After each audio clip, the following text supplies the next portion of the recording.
Hello students, দেখতেই পাচ্ছ আমার হাতে দ্বিতীয় পর্যায়ক্রমিক মূল্যায়ন 2023-এর নবম শ্রেণীর ম্যাথমেটিক্সের কোশ্চেন পেপার আছে। কোশ্চেনটা তোমরা প্রথম থেকে দেখে নাও, আর সলিউশনগুলো অবশ্যই তোমাদের জন্য করে দেবো। প্রথমে কোশ্চেনটা আমরা আলোচনা করে নেব, তারপর সলিউশন। চলো, প্রথমে দেখো, সময় হচ্ছে 1 ঘন্টা 30 মিনিট, পূর্ণমান হচ্ছে 40। এটা তোমরা সকলেই জানো। একের কোশ্চেন, নিচের সকল প্রশ্নের উত্তর দাও একেরটা। দেখো, এক খুচরো বিক্রেতা ধার্য মূল্যের উপর 20% ছাড়ে ওষুধ কিনে ক্রেতাকে ধার্য মূল্যে বিক্রি করলে খুচরো বিক্রেতা শতকরা লাভ কত? এরপর দেখো, একটা জ্যামিতি থেকে দিয়েছে। এরপর দেখো, বৃত্তের কেন্দ্রের স্থানাঙ্কগুলো দিয়ে দিয়েছে, বিন্দুর দূরত্বটা চেয়েছে। এই দেখো, এখানে একটা পরিমিতি থেকে দিয়েছে। পরের পাত্র দেখে নেবো। দেখো কোশ্চেনটা, এরপর 2 নম্বরের টোটাল 5টা কোশ্চেনের উত্তর করতে হবে। কোশ্চেনগুলো তোমরা একটু চোখ বলিয়ে নাও। এরপর দেখো, তোমাদের একটা লাভ ক্ষতি থেকে 3 নম্বরের অঙ্ক দিয়েছে, তারপর সমাধান দিয়েছে একটা, দেখতে পাচ্ছ। চলো পরের পেজটা দেখে নেবো। এখানে দেখো, তোমাদের জন্য 4 নম্বরের কি দিয়েছে, এটা অবশ্যই উপপাদ্য দিয়েছে। উপপাদ্যগুলো চোখ বলিয়ে নাও, কোনটা কোনটা পড়েছে। প্রয়োগ দিয়েছে 6-এর দাগ, এরপর 7-এর দাগে সম্পাদ্য মানে আঁকতে হবে। চতুর্ভুজ অঙ্কন দিয়েছে, চতুর্ভুজের সমান ক্ষেত্র রয়েছে, ত্রিভুজ অঙ্কন দিয়েছে। এরপর দেখো, পরিমিতি থেকে 2টো অঙ্ক দিয়েছে, তথাগতের অঙ্কটা, সুহাসদের অঙ্কটা দিয়েছে। আর 9-এর দাগে দেখো, তোমাদের একটা আয়তলেখ অঙ্কন করতে দিয়েছে। এই রইল টোটাল কোশ্চেন। চলো এবার দেরি না করে কোশ্চেনের অ্যান্সারটা দেখে নেব। দেখো, প্রথম অঙ্কটা, ধার্য মূল্যের উপর 20% ছাড়ে ওষুধ কিনেছে, কিন্তু বিক্রি ধার্য মূল্যেই করেছে। সমাধানটা দেখে নেব। দেখো, ধার্য মূল্য যদি 100 টাকা হয়, ধার্য মূল্য 100 টাকা হলে ক্রয় মূল্য কত হচ্ছে? 100 - 20, তার মানে 80 টাকা। তাহলে 80 টাকায় কিনে সে কিন্তু বিক্রি করছে আবার 100 টাকায়। তাহলে সেক্ষেত্রে লাভ কত? লাভ হচ্ছে দেখো 20 টাকা, কারণ 100 থেকে 80 বাদ দাও। এটা হচ্ছে ধার্য মূল্য, এটা ক্রয় মূল্য, আর এটা হচ্ছে বিক্রয় মূল্য। তাহলে সেক্ষেত্রে লাভ কত হলো? 20 টাকা। তাহলে আমি লিখতে পারি 80 টাকায় লাভ হচ্ছে 20 টাকা। 1 টাকায় লাভ হচ্ছে 20/80 টাকা। আর 100 টাকায় লাভ কত? 20 × 100/80। 4 × 20 = 80, 4 × 25 = 100। সেক্ষেত্রে 25 টাকা লাভ হচ্ছে। তাহলে বিয়ের উত্তরটা সঠিক হবে। এরপর দেখো, একটা সামুদ্রিক দিয়েছে, যার বিএডি কোণটা 75 ডিগ্রি চেয়েছে, সিবিডি কোণটা 60 ডিগ্রি দিয়েছে। বিডিসি কোণের মানটা চেয়েছে। দেখো, ছবিটা প্রথমে তো এঁকেছি, এটা হচ্ছে 75, এটা হচ্ছে 60 ডিগ্রি। তাহলে আমাকে বিডিসি কোণটা চেয়েছে, মানে এই কোণটা চেয়েছে। প্রথমত, এটা এ কোণটা যদি 75 হয়, সি কোণটা কত লিখবো? 75 লিখে দেবো। যেহেতু এমসিকিউ, তাই আমি এভাবেই করে দিচ্ছি। তাহলে এটা 75, এটাও 75, পড়ে থাকছে এই কোণটা। তাহলে কোণ বিডিসি সমান কত লিখবো? 180 ডিগ্রি থেকে এই দুটো বাদ দেবো। তাহলে 180 ডিগ্রি - 60 ডিগ্রি যুক্ত 75 ডিগ্রি। তাহলে বিয়োগ করলে কত আসছে? 180 ডিগ্রি মাইনাস এটা 135 ডিগ্রি আসছে, অর্থাৎ 45 ডিগ্রি উত্তর আসছে। তাহলে আমরা কোন উত্তরটা করব? অবশ্যই সি এর উত্তরটা করব। এরপর দেখো, কেন্দ্রের স্থানাঙ্ক 0, 0, বৃত্তের উপরিস্থ একটি বিন্দুর স্থানাঙ্ক 3, 4 হলে বৃত্তটির ব্যাসার্ধ কত? দেখো, তাহলে এটা হচ্ছে বৃত্ত, এটা হচ্ছে কেন্দ্র, এটা 0, 0। তাহলে এখান থেকে এটা যদি 3, 4 হয়, তাহলে ব্যাসার্ধ কত হবে? এখান থেকে এই দূরত্বটা। তাহলে ব্যাসার্ধের দৈর্ঘ্য সমান, তাহলে এখানটা লেখো, ব্যাসার্ধের দৈর্ঘ্য তোমরা লিখে নেবে। আমি জাস্ট দৈর্ঘ্যটা লিখলাম, √3² যুক্ত 4² সমানদের কত হবে? 9 যুক্ত 16 সমানদের √25 পেলাম, অর্থাৎ 5 একক পাবো। তাহলে ব্যাসার্ধের দৈর্ঘ্য হচ্ছে 5 একক। এরপর দেখো, 6 মিটার লম্বা, 4 মিটার চওড়া একটি আয়তাকার জায়গা 2 ডেসিমিটার বর্গ টালিতে বাঁধাতে কতগুলো টালি লাগবে? তাহলে টালি কতগুলো লাগবে না, আগে ক্ষেত্রফলটা লিখবো। তাহলে কত? 6 মিটার গুণিত 4 মিটার। তাহলে একটা টালির দৈর্ঘ্য কত? 2 ডেসিমিটার দিয়েছে, খেয়াল করো, 2 ডেসিমিটার। তাহলে সেক্ষেত্রে আমি লিখতে পারি 0.2 মিটার করতে পারি। তাহলে টালির একটা টালির ক্ষেত্রফল কত হবে? 0.2 গুণিত 0.2। তাহলে এটা হচ্ছে টালির ক্ষেত্রফল। তাহলে আমি এখানে মোট ক্ষেত্রফলকে টালির ক্ষেত্রফল দিয়ে ভাগ করে দিচ্ছি। তাহলে কত হবে? দশমিক তুললে, এই দশমিকটা তুললে ওপরে 100 বসে যাচ্ছে। 2 দিয়ে 2 হলো, 2 দিয়ে 2 কেটে গেল। তাহলে 600টা টালি লাগবে। তাহলে উত্তর কোনটা হলো? সি এর উত্তরটা সঠিক আছে। এরপর দেখো, 2-এর দাগের প্রশ্ন, এগুলো 5টা 2 নম্বরের প্রশ্নের উত্তর করতে হবে। বিক্রয় মূল্যের উপর 20% ক্ষতিতে একটি দ্রব্য 480 টাকায় বিক্রি করে দ্রব্যটির বিক্রয় মূল্য কত? দেখো, 20% ক্ষতি বলেছে। তাহলে 20% ক্ষতি মানে কি? 100 টাকা বিক্রয় মূল্য হলে ক্রয় মূল্য কত হবে? ক্রয় মূল্য সমান হচ্ছে 120 20 টাকা হবে। 1 টাকা বিক্রয় মূল্য হলে ক্রয় মূল্য কত হবে? 120/100 হবে। আর 480 টাকা বিক্রয় মূল্য হলে ক্রয় মূল্য কত হবে? না 120 গুণিত 480/100, দুটো শূন্য কাটিয়ে দিচ্ছি। তাহলে 48কে 12 দিয়ে গুণ করলে 576 আসবে।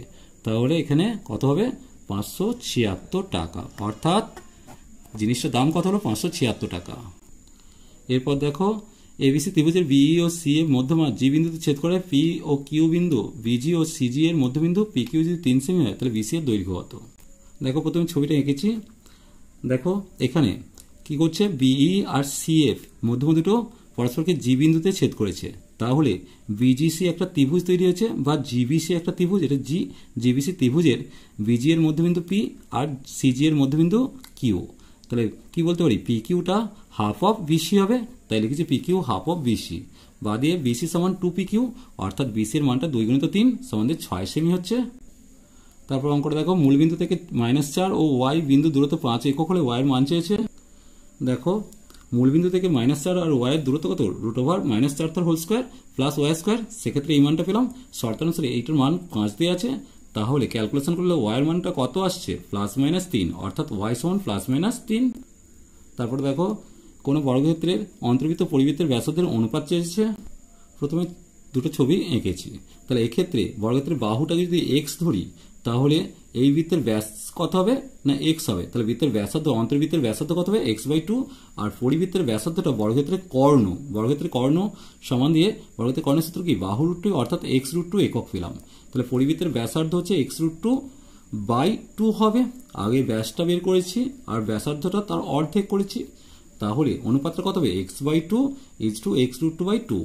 x উঠে গেল, 2 উঠে গেল, তাহলে 1:√2 উত্তর পেলাম। এরপর অঙ্কটা দেখো এখানে মধ্যমানটা দিয়েছে, উচ্চ শ্রেণীসীমানা দিয়েছে, নিম্ন শ্রেণীসীমানাটা চেয়েছে। দেখো এক্ষেত্রে সূত্রটা তোমরা মনে রাখবে যে নিম্ন শ্রেণীসীমা সমান হচ্ছে 2 × মধ্যমান মাইনাস উচ্চ শ্রেণীসীমা সমান দিয়ে 2m - u। এটাই হচ্ছে নিম্ন শ্রেণীসীমার মান। এরপর দেখো ছাতা বিক্রির অঙ্কটা দিয়েছে, চলো দেখে নেব। দেখো ধরি ছাতার ধার্য মূল্য হচ্ছে x টাকা, ধার্য মূল্যের উপর 15% ছাড়, মানে x গুণিত 15/100 সমান 3x/20 টাকা পেলাম। তাহলে বিক্রয় মূল্য কত হবে? x - 3x/20 বিয়োগ করলে কত আসছে? 17x/20 টাকা।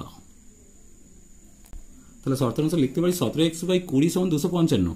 তাহলে x এর ভ্যালুটা কত হবে? 17x এর মান হবে 255 গুণিত 20। আর এখানে 17x এর মান 5100 পেলাম। x এর মান হচ্ছে 5100/17, কাটলে কত হচ্ছে? 300। অর্থাৎ ছাতার ধার্য মূল্য হচ্ছে 300 টাকা।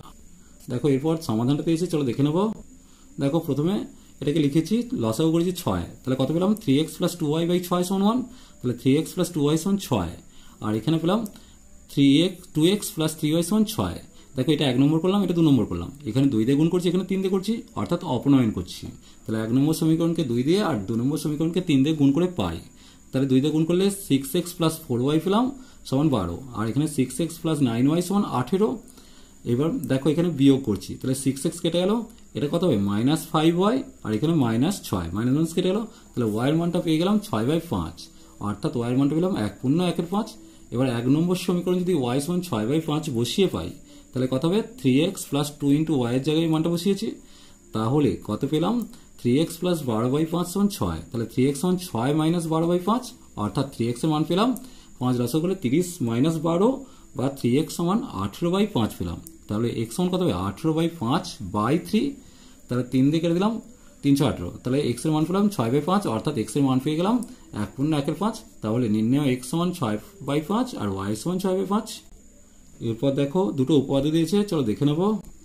দেখো প্রথম যে উপপাদ্যটি দিয়েছে সেটা হচ্ছে 124 পাতায়, তোমরা 20 উপপাদ্যটা করছো, এটা 124 পাতায় আছে 20 উপপাদ্য। আর দ্বিতীয় উপপাদ্যটা দিয়েছে 178 পাতা থেকে 23 উপপাদ্যটা দিয়েছে। দুটো উপপাদ্য কিন্তু ইম্পর্টেন্ট, তোমাদের সেকেন্ড সামেটিভে কিন্তু আসবেই, আমি বারবার বলছি। এটা সাজেশনেও তোমরা দেখতে পাচ্ছ, সাজেশনটা তোমাদের দিয়ে আছে। এরপর দেখো 6 দাগে কি দিয়েছে? এটা প্রয়োগ দিয়েছে। দেখো প্রয়োগটা তোমাদের কোথায় আছে? প্রয়োগটা তোমাদের আছে 129 পাতার 9 প্রয়োগ। প্রয়োগটা ভালো করে তৈরি করে নিও। আর তারপরে কোশ্চেন তোমাদের দিয়েছে 7 দাগে, দেখো একটা চতুর্ভুজ থেকে ত্রিভুজ অঙ্কন করতে বলেছে। এটাও তোমাদের বইয়ের চতুর্ভুজ অঙ্কটা তোমরা 201 পাতার 1 দাগের অঙ্কটা করে নিচ্ছ। এরপর চলে আসবো 8-এর দাগের যে দুটো অঙ্ক দিয়েছে চলো দেখে নেব। প্রথমে তথাগত অঙ্কটা দেখবো। দেখো আয়তাকার তারের পরিসীমা কত হবে 2 × দৈর্ঘ্যযুক্ত প্রস্থ, যেমন 66 সেমি পেলাম। ধরি বৃত্তাকার তারের ব্যাসার্ধ হচ্ছে 8 সেমি, তাহলে বৃত্তাকার তারের পরিধি কত হবে 2πr, 2 × 22/7 × r সমান 44r/7 সেমি পেয়ে গেলাম। তাহলে 44r/7 সেমি সমান কত 66, আর এর মানটা ওখান থেকে পেয়ে গেলাম 21/2 অর্থাৎ 10.5 সেমি। তাহলে বৃত্তাকার তারের ব্যাসার্ধ কত 10.5 সেমি। এরপরে দেখো সুহাসদের আয়তাকার জমির অঙ্ক দিয়েছে, চলো দেখে নেব। দেখো প্রথমে ধরি আয়তাকার জমির, প্রথমে লিখেছি আয়তাকার জমির দৈর্ঘ্যটা হচ্ছে x ধরে নিয়েছি, প্রস্থ হচ্ছে 500/x হবে কারণ ক্ষেত্রফলকে দৈর্ঘ্য দিয়ে ভাগ করেছি। এখন আয়তাকার জমির দৈর্ঘ্য 3 কমে যাচ্ছে, তাহলে x - 3 মিটার, আর প্রস্থ কত হবে 500/x + 2 কারণ 2 মিটার বাড়ছে। তাহলে যেহেতু জমিটা বর্গাকার হচ্ছে তাহলে দৈর্ঘ্য প্রস্থ সমান হয়ে যাচ্ছে, তাহলে শর্ত অনুসারে এই দুটোকে সমান করেছি। এখান থেকে দেখো 500/x-টাকে বাঁ দিকে নিয়ে এসেছি আর 3টাকে ডান দিকে নিয়ে গেছি। তাহলে এখানে লসাগু করলে x হচ্ছে x² - 500/x = 5 পেলাম। তাহলে x² - 500 = 5x, x² - 5x - 500 = 0। এবার মিডল টার্ম করেছি, মিডল টার্ম করলে x এর দুটো ভ্যালু পাচ্ছে, একটা হচ্ছে x - 25 আর একটা x + 20। দেখো দুটি পদের গুণফল যখন 0 হয় তাদের প্রত্যেকটার মধ্যে যে কোনো একটা 0 হবে, তাহলে হয় এটা 0 নলে অথবা এটা 0। তাহলে x - 25 = 0, তাহলে x এর মান 25 পাবো, আর x + 20 = 0, তাহলে x এর মান -20 পাবো, যেটা অগ্রাহ্য কারণ দৈর্ঘ্য কোনোদিন ঋণাত্মক হতে পারে না। তাহলে দৈর্ঘ্য কত পেলাম 25 মিটার, আর প্রস্থ পেয়ে গেলাম 500/25 মানে 20 মিটার। এই হলো টোটাল অ্যান্সার। আশা করছি তোমাদের কোনো সমস্যা হবে না। যদি কোনো সমস্যা থাকে অবশ্যই কমেন্ট সেকশনে জানিও। চলো টাটা, বাই বাই।